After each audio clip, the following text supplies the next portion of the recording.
ধেমাজিত বৰষুণ city smart meter বিৰুদ্ধে উত্তাল প্ৰতিবাদ শুক্ৰবাৰে দিনৰ 12:30 ধেমাজি জিলা আয়ুক্ত কাৰ্যালয়ৰ সন্মুখত ছাত্ৰমুক্তি সংগ্ৰাম সমিতি কৃষকমুক্তি সংগ্ৰাম সমিতি ৰাইজৰ দল নাৰী মুক্তি আৰু ৰাইজৰ সহযোগত উত্তাল প্ৰতিবাদ প্ৰতিকূল বতৰকো নেওচি স্মাৰ্ট মিটাৰ বিৰুদ্ধে উত্তাল প্ৰতিবাদ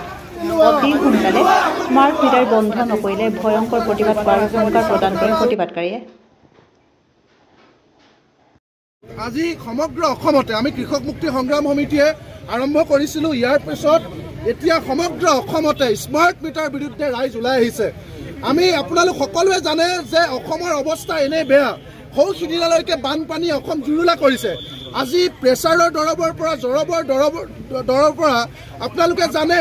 যে খাদ্য সামগ্ৰীৰ পৰা পেট্ৰল ডিজেলৰ পৰা হৰলিক্স চেৰেলেকলৈকে সাংঘাতিক ধৰণে মূল্য বৃদ্ধি হৈছে সেই সময়ত ভোটৰ ওপৰত দানৱ পৰা দি আমাৰ ঘৰত আজি দুমাহৰ আগলৈকে 1350 টকা দি কিনি লোৱা ডিজিটেল মিটাৰটো ভাল হৈ থকা অৱস্থাত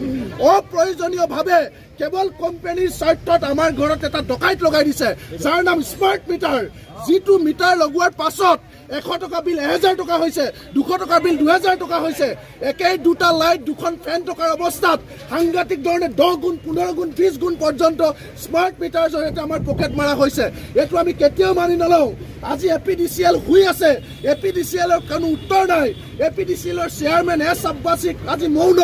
এপিডিচিএলৰ এমডি ৰাকেশ কুমাৰ আজি মৌন এপিডিচিএলৰ প্ৰিন্সিপাল সেক্ৰেটাৰী কে ত্ৰিবেদী আজি মৌন আজি এপিডিচিএলৰ ডাইৰেক্টৰ যতীন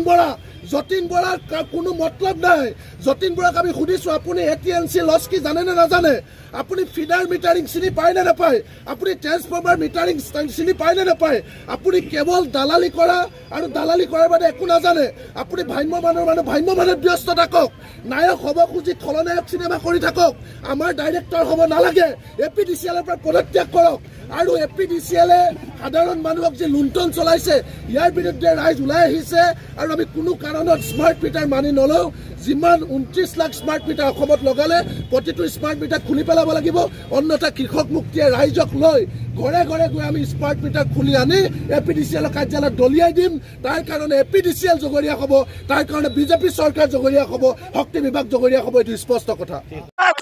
এই মিটাৰটো পুনৰ লগাই দিব লাগিব সাধাৰণ জনতাক যদি লগাই নিদিয়ে তেতিয়াহ'লে আমি কৃষক মুক্তি ছাত্ৰ মুক্তি আৰু ৰাইজে বাধ্য হ'ব যে স্মাৰ্ট মিটাৰটো পুনৰ ঘূৰাই দিবৰ কাৰণে নিজে খুলি নি ঘূৰাই দিব আমি ইতিমধ্যে চিলাপথাৰ এপিডিচিএলৰ কাৰ্যালয় ঘেৰাও কৰিছোঁ ধেমাজি এপিডিচিএলৰ কাৰ্যালয় ঘেৰাও কৰিছোঁ তেখেতলোকক অৱগত কৰিছোঁ আমি শক্তি মন্ত্ৰী নন্দিতা গাঁৱলোচক আমি কৈ দিছোঁ যে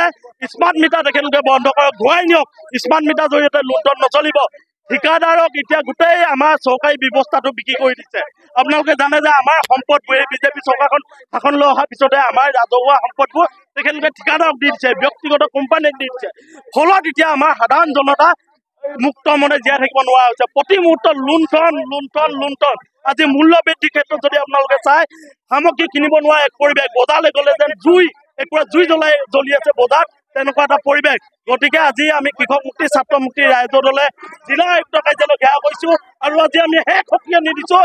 স্মাৰ্ট মিটাৰ ঘূৰাই আনিব লাগিব যদি নানাই ইয়াতকৈ ভয়ংকৰ পৰিস্থিতি হ'ব আমি সমগ্ৰ ৰাইজক লগত লৈ আমি এপিডিচিএলৰ কাৰ্যালয় ঘেৰাও কৰিম দৰকাৰ হ'লে আমি অসমৰ মুখ্যমন্ত্ৰীক ঘৰ ঘেৰাও কৰিম